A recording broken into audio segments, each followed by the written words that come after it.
नमस्कार विद्यार्थी मित्रांनो. आज आपण हॅलोजन डेरिव्हेटिव्हचे नॉमेनक्लेचर आणि CX nature of carbon and halogen bond म्हणजे CX बॉन्डचं नेचर स्टडी करणार आहोत. त्याचबरोबर नॉमेनक्लेचर सिस्टम किंवा nomenclature of alkyl halide and aryl halide study करणार आहोत. तर आपण लास्ट लेक्चरमध्ये काय पाहिलं ते थोडंसं रिवाइज करूयात. आपण जे पाठीमागे झालेलं लास्ट लेक्चर जे लेक्चर होतं त्या लेक्चरमध्ये आपण अल्किल हलाइड्स किंवा अरिल हलाइड्स जे आहेत म्हणजे थोडक्यात हॅलोजन डेरिव्हेटिव्ह ह्या हॅलोजन डेरिव्हेटिव्हचं आपण क्लासिफिकेशन स्टडी केलं. बरोबर आहे. डिफरंट टाइप ऑफ क्लासिफिकेशन्स आपण स्टडी केली. ही क्लासिफिकेशन स्टडी करत असताना on the basis of compound containing sp sp2 sp3 type of hybrid carbon त्याच्या बेसिसवरती म्हणजे थोडक्यात on the basis of hybridisation as well as number of halogen atoms are attached to the carbon atom त्याच्या बेसिसवरती अशी दोन type काय केली आपण तिथे स्टडी केली. ओके. आज आपण थोडंसं नॉमेनक्लेचर कडे जाणार आहोत. आता ही जी काही नॉमेनक्लेचर सिस्टम आहे हॅलोजन डेरिव्हेटिव्ह किंवा अल्किल हलाइड्स किंवा ऑर्गॅनिक कंपाऊंड जर आपण पाहिली तर ऑर्गॅनिक केमिस्ट्रीमध्ये दोन टाइपची नॉमेनक्लेचर सिस्टम आपल्याला पाहायला मिळते. ही जी दोन टाइपची नॉमेनक्लेचर सिस्टम आहे एक असते कॉमन नेम सिस्टम आणि दुसरी आहे IUPAC नेम सिस्टम. आता जी कॉमन नेम सिस्टम आहे that common name system is useful for the simple halide. जी कॉमन नेम सिस्टम आहे ती कुणासाठी युजफुल असेल आपल्याला सिंपल हलाइड जी आहे त्या सिंपल हलाइड साठी कॉमन नेम सिस्टम युजफुल आहे. तर IUPAC नेम सिस्टमचा जर आपण विचार केला तर IUPAC name system is mainly used for the mainly used for the number of alkyl halides म्हणजे may be halides are simple or complex कोणत्याही टाईपचं हलाइड असू द्या किंवा कुठल्याही टाईपचं ऑर्गॅनिक कंपाऊंड असेल तर मोस्टली त्याला IUPAC नेम सिस्टम यूज केली जाते. जसं फॉर एक्झाम्पल आता IUPAC नेम सिस्टम आणि कॉमन नेम सिस्टम काय फरक आहे. जसं फॉर एक्झाम्पल इथे तुम्हाला 4 कार्बन ॲटम्सची एक चेन दिसते आणि त्याला ब्रोमिन अटॅच आहे. 4 कार्बन ॲटम्स म्हणजे ब्युटेन ग्रुप. ब्युटेनचं झालं ब्युटील आणि ब्रोमिन. परंतु हे जे ब्युटेन आहे ते ब्युटेन मात्र कसं आहे इलॉंगेटेड चेन आहे. त्याला कुठेही कुठल्याही प्रकारचा ब्रांच टाइप नाही आहे किंवा प्रायमरी कार्बन ॲटमला ब्रोमिन अटॅच आहे. So it is called as a common name is a N butyl bromide. याचं कॉमन नेम काय आहे N ब्युटील ब्रोमाइड. तसंच इथे जर पाहिलं तर 2 नंबरच्या कार्बनला क्लोरीन अटॅच आहे. याला आपण आयसोप्रोपिल हा जो ग्रुप आहे सेकंडरी कार्बनला अटॅच आहे. So it is called as a isopropyl group. So name of a given compound common name is isopropyl chloride.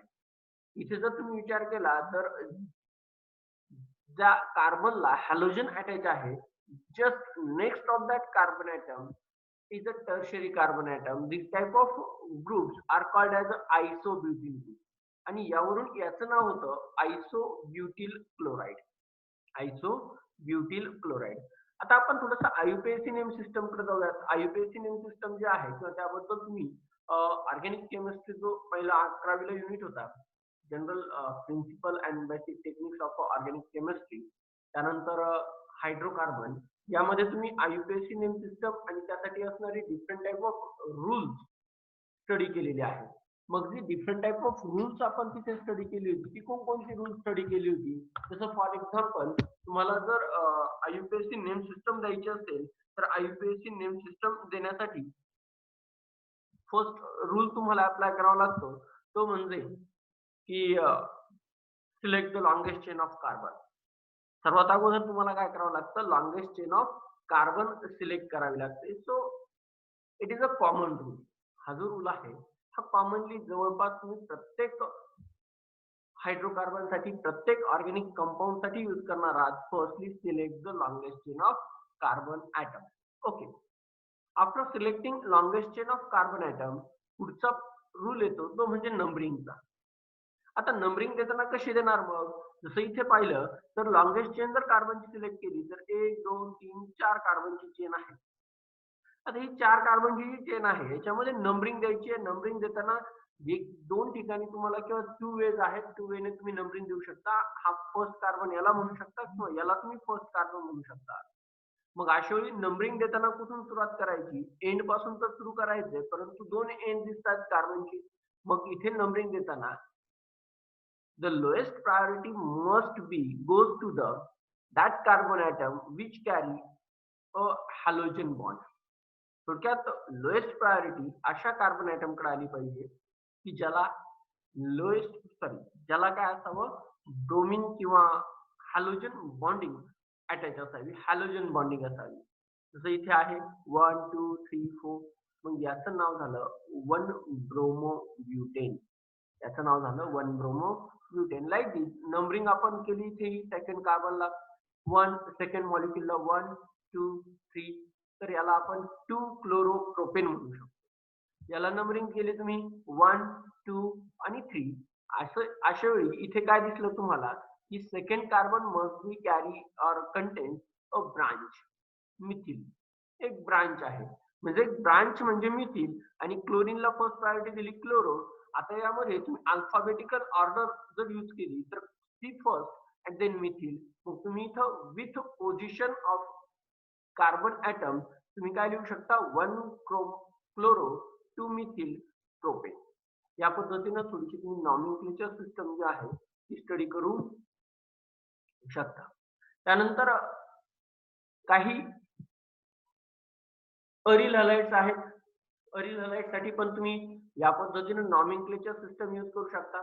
जसं अरिल हलाइड जे आहेत कॉमन नेम सिस्टम जर आपल्याला पाहिजे असेल तर कॉमन नेम सिस्टम मध्ये मोस्टली ऑर्थो मॅटा पॅरा ही प्रेफिक्स वापरली जातात. कोणती प्रेफिक्स वापरली जातात? ऑर्थो मॅटा पॅरा ही प्रेफिक्स वापरली जातात. तर आयुपीएसी नेम सिस्टम मध्ये 1 2 3 4 या पद्धतीने नंबरिंग यूज केली जाते. जसं common name for example it is a chlorobenzene. हे जे आहे हे क्लोरोबेन्झीन. आता इथे ऑर्थोमॅटा पॅरा पोझिशनला कुठल्याही प्रकारचा सबस्टिट्यूएंट अटॅच नाही. So common name and IUPAC name both are the similar over here. आता दुसऱ्या कंपाऊंड मध्ये गेलात तर हा जो आहे हा क्लोरीन जर बाजूला काढला तर हा टोल्यून आहे.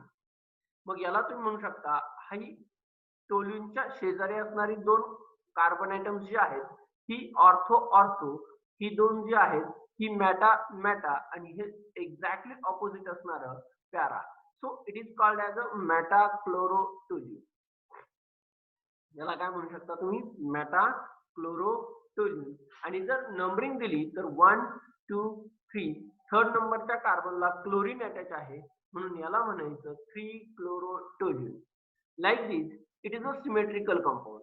हे सिमेट्रिकल असल्या कारणानं SYM असंही तुम्ही वापरू शकता किंवा इथं असंही तुम्ही म्हणू शकता सिमेट्रिकल ट्रायब्रोमो बेन्झीन असं तुम्ही नॉमेनक्लेचर देऊ शकता. त्यानंतर 135 it is a IUPAC name. 135 tribromobenzene is a IUPAC name. Okay, ठीक आहे. तर या पद्धतीने तुम्ही डायहॅलो डेरिव्हेटिव्ह किंवा त्याची काही स्पेशल कॉमन नेम सिस्टम पाहू शकता. त्यानंतर both halogen atom are bonded to the same carbon atom. these are called as a geminal dihalides. आता हॅलोजन ॲटम डायहॅलोजन मध्ये तुम्ही गेलात आणि ही जी डायहॅलोजन्स आहेत ती डायहॅलोजन्स मध्ये जर 2 हॅलोजन एकाच कार्बनला अटॅच असतील तर त्यांना तुम्ही जेमिनल डायहॅलाइड्स असं म्हणता. Which are also called as alkylidene dihalides or simple alkylidene halide. त्यानंतर आणखी एक दुसरा टाईप आहे त्यामध्ये तो म्हणजे जर 2 हॅलोजन ॲटम ही 2 ऍडजसंट कार्बन ॲटमला अटॅच असतील तर त्यांना आपण विसिनल डायहॅलाइड असं म्हणतो. तर त्यांना आपण विसिनल डायहॅलाइड्स असं म्हणतो. these are also called as अल्कायलिन डायहॅलाइड. ज्यांना आणखी एक दुसरं नाव आहे अल्कायलिन डायहॅलाइड और simply alkylene halide. Simply alkylene halide. जसं जेमिनलचं एक्झाम्पल तुम्ही इथे पाहू शकता की हा जो ग्रुप आहे ह्या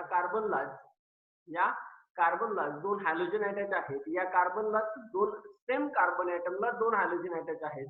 so it is called as a ethylidene dichloride. It is called as a isopropylidene. हा isopropyl ग्रुप आहे, so called as a isopropylidene dichloride. Okay, IUPAC नेमचा विचार केला तर 1,1 डायक्लोरोइथेन आणि याचा विचार केला तर 1, 2, 3 दोन नंबर येतो, so it is called as a 2,2 डायक्लोरोप्रोपेन. It is called as a 2,2 डायक्लोरोप्रोपेन. त्यानंतर इथे आलो आपण सेकंड टाइप जो आहे, मी तुम्हाला सांगितला विसिनल डायहालाइड. आता विसिनल डायहालाइड मध्ये जर आपण पाहिलं तर CH2 CH2 दोन्ही ऍडजस्टंट कार्बन आयटम्स आहेत. ह्या ऍडजस्टंट कार्बन आयटमला दोन हायड्रोजन ग्रुप अटॅच आहेत, so it is called as ethylidene dichloride. याचंही नाव काय आहे, इथिलिडीन डायक्लोराइड. आणि इकडे आला तर पॉलीप्रोपिलीन डायक्लोराइड. याचं इथिलीन डायक्लोराइड, याचं propylene dichloride. It is called as a 1,1 di. हे चुकीचं इथे लक्षात घ्या. 1,2 इथे इथिलिडीन ऐवजी काय पाहिजे, इथिलीन. इथे काय पाहिजे, ETHELENE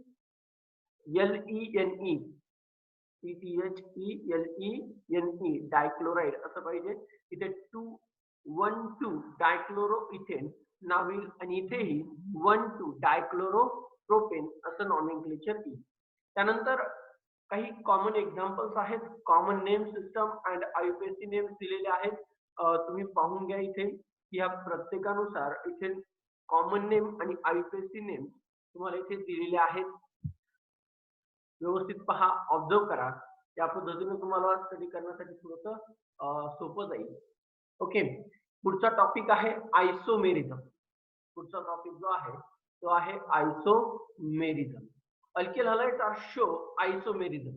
जे अल्किल हलाइड्स आहेत ते अल्किल हलाइड्स आपल्याला आयसोमेरिझम शो करतात. मग आयसोमेरिझम जे आहे कोणत्या टाईपचं असतं तर त्यामध्ये मोस्टली आपल्याला पोझिशनल आयसोमेरिझम ऑब्झर्व होतं. काय ऑब्झर्व होतं, पोझिशनल आयसोमेरिझम. आयसोमेरिझम म्हणजे same molecular formula but structure having a different structural formula. या पद्धतीने आपण थोडंसं डेफिनेशन किंवा लक्षात ठेवण्यासाठी म्हणू शकतो की आयसोमेरिझम म्हणजे काय, मॉलिक्युलर फॉर्म्युला एकच असतो परंतु जे रिप्रेझेंटेशन आहे, जे स्ट्रक्चर आहे ते मात्र कसं असतं, डिफरंट असतं. त्याला आपण आयसोमर्स असं म्हणतो and that phenomenon is called as a isomerism.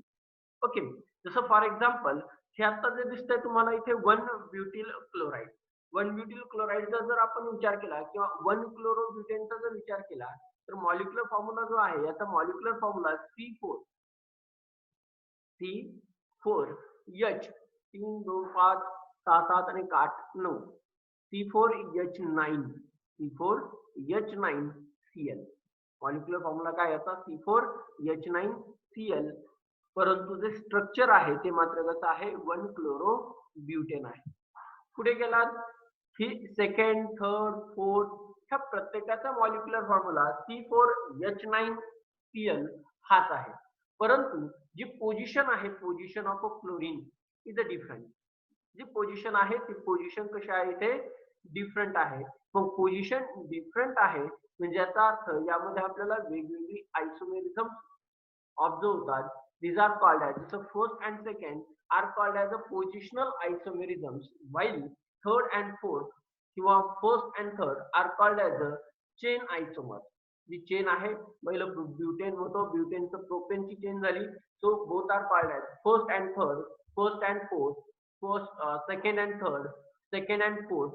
ही जी पेअर्स आहेत ह्या पेअर्सना आपण चेन आयसोमर्स असं म्हणू शकतो. तर फर्स्ट आणि second as well as third and fourth are called as a positional isomers.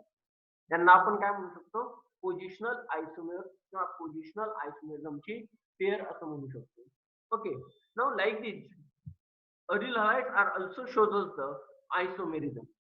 Aril halide सुद्धा आपल्याला आयसोमेरिझम शो करतात, ज्यामध्ये ऑर्थो, मेटा, पॅरा त्या टाईपची एक्झाम्पल्स आपण ऑब्झर्व करत असतो, पाहत असतो. ओके, त्यानंतर आपण थोडासा एक इम्पॉर्टंट टॉपिक यामध्ये येतो, तो म्हणजे nature of CH bond present in aryl or alkyl halide. जो नेचर आहे CH बॉन्डचं ते कसं असतं पहा. सर्वात महत्त्वाचं, halogens are highly electronegative in nature. जे हॅलोजन्स आहेत ते हॅलोजन्स कसे असतात, highly electronegative in nature. So These halogens can form a stable molecule through the formation of single covalent bond. Single covalent bond form करून ते काय करू शकतात, स्टेबल मॉलिक्युल्स फॉर्म करू शकतात. या पद्धतीने थोडंसं तुम्हाला इलेक्ट्रॉनिक कॉन्फिगरेशन जे आहे त्या हॅलोजनचं इलेक्ट्रॉनिक कॉन्फिगरेशन या पद्धतीने मिळतं, which contains one unpaired electron in its outermost. आता हे जे काही वन अनपेड इलेक्ट्रॉन आहे आउटरमोस्ट सेलमध्ये, त्यामुळे काय घडतं, the properties of alkyl halide essentially depend upon the nature and strength. आता ज्या प्रॉपर्टीज आहेत अल्किल हलाइडच्या, ह्या इसेन्शियली नेचर जे आहे अल्किल हलाइडच्या बॉन्डचं, हॅलोजन आणि कार्बन यामधील जे बॉन्ड आहे त्या बॉन्डचं नेचर आणि स्ट्रेंथ वरती अल्किल हलाइडच्या प्रॉपर्टीज डिपेंड असतात. This carbon halogen bond is formed by the overlapping of sp3 hybridized orbital. हे जे काही कार्बन हॅलोजन बॉन्ड फॉर्म होत असतात, these carbon halogen bonds are formed by the overlapping of a sp3 hybridized orbital of an alkyl halide, of an alkyl carbon with a half-filled p orbital. Overlapping आहे पहा इथे, जे carbon आहे त्या कार्बनचा half-field p orbital त्याच्याबरोबर जो काही halogen आहे त्या हॅलोजनने आपल्याला बॉन्ड पेअर किंवा ओव्हरलॅपिंग शो केली. ड्यू टू दिस ओव्हरलॅपिंग, ह्या ओव्हरलॅपिंग मुळे तुम्हाला जो HCX बॉन्ड लेंथ किंवा बॉन्ड अँगल जो आहे तो बॉन्ड अँगल किती मिळतो तुम्हाला इथे 109 degree. Hybridization is the sp3 hybridization and the carbon with 3pz orbital of a chlorine. 3pz orbital जे आहे ते 3pz ऑर्बिटल काय होत असते, इथे पार्टिसिपेट होतं. बॉन्ड फॉर्मेशन कसं होत असतं ते थोडंसं आपण इथे ॲनिमेशनच्या माध्यमातून थोडंसं पाहूयात.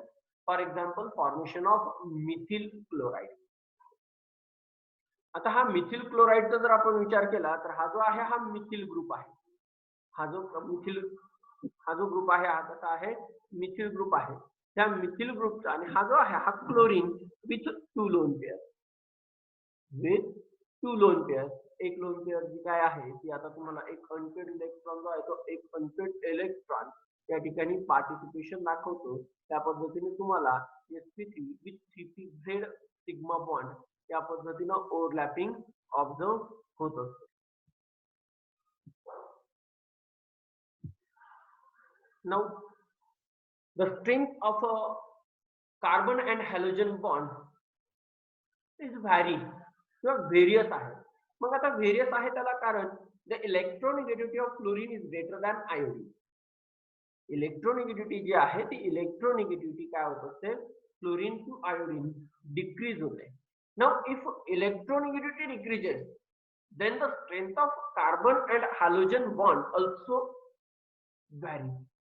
जर डिक्रीज होते तर इलेक्ट्रोनेगेटिव्हिटी सिमिलर नाहीये तर याचा अर्थ कार्बन आणि हॅलोजन यांच्यामध्ये असणारी जी बॉन्ड स्ट्रेंथ आहे ती बॉन्ड स्ट्रेंथ सुद्धा काय होत असते, व्हॅरियस होत असते. Now it is shown that if we falls of or if you go from top to bottom in a periodic table, electronegativity decreases. Then from methyl fluoride to methyl iodide, the strength of a bond decreases. जी strength आहे ती strength काय होत जाते, decrease होते, कारण जी strength आहे ती इलेक्ट्रोनेगेटिव्हिटी वरती डिपेंड राहील. आणखी एक थोडासा जर आपण विचार केला तर फ्लोरीन आणि आयोडीनचा जर विचार केला तर आयोडीन लार्ज इन साईज आहे, फ्लोरीन स्मॉल इन साईज आहे. फ्लोरीन स्मॉल इन साईज आणि iodine large size, so simultaneously these covalent bonds, if you go from top to bottom, covalent bond, nature of covalent bond gets decreases, length increases, then the strength decreases. जे काही length वाढली की strength वरती effect होतो, strength also decreases. थोडंसं इथे तुम्ही पाहिलं कंपॅरिझन थोडंसं दिलेलं आहे बॉन्ड लेंथ, बॉन्ड एनर्जी आणि डायपोल मुवमेंटचा हा जो पार्ट आहे त्यामध्ये काय घडतं की जसं मिथिल फ्लोराइड शोधलं तर bond length 139 picometer, while methyl iodide shows us the bond length is in between carbon and iodine is of 214. If you go from top to bottom from fluorine to iodine, bond length will be increases. If bond length increases, then the bond enthalpy decreases. Bond length increases, bond enthalpy decreases, bond strength increases. Bond strength decreases. Bond strength जेवढी कमी तेवढी bond एन्थॅल्पी सुद्धा कशी राहते, कमी राहते. Okay. ह्या सगळ्याचा इफेक्ट कशावरती होत असतो, डायपोल मुवमेंट वरती होतो. कशावरती होत असतो, ह्या सगळ्याचा इफेक्ट डायपोल मुवमेंट जो आहे त्या डायपोल मुवमेंट वरती होत असतो. मग डायपोल मुवमेंट वरती होत असतो म्हणजे काय होतं, पहा इथे थोडस तुम्ही वरती जर केअरफुली थोडस रीड केलं की तुमच्या लक्षात येईल की जी काही इलेक्ट्रोनिगेटिव्हिटी आहे त्या इलेक्ट्रोनिगेटिव्हिटी डिफरन्समुळे आपल्याला काय मिळतं, सी एक्स बॉन्ड जो आहे तो C X bond polar nature आपल्याला मिळतो. ओके. हा जो पोलार नेचर आहे ह्या पोलार नेचर मध्ये carbon carry a slightly positive charge, delta plus charge, and halogen carry a slightly negative charge. जे हॅलोजन्स आहेत त्या हॅलोजन्सचे कोणता चार्ज असतो, स्लाइटली निगेटिव्ह चार्ज प्रेझेंट असतो. As a result, we observe that due to the slightly positive and negative charge, we observe that CX bond is a polar in nature, and the polarity of a CX bond increases with decrease in electronegativity. जेवढी electronegativity कमी असेल तेवढी polarity कशी असेल, जास्त असते, किंवा polarisation जे आहे ते पोलरायझेशन काय होत असतं, इन्क्रीज होत असतं from top to bottom. Okay. पुढच्या लेक्चर मध्ये आपण methods of preparation of haloalkane study करणार आहोत. ओके. आज इथे आपण थांबूया.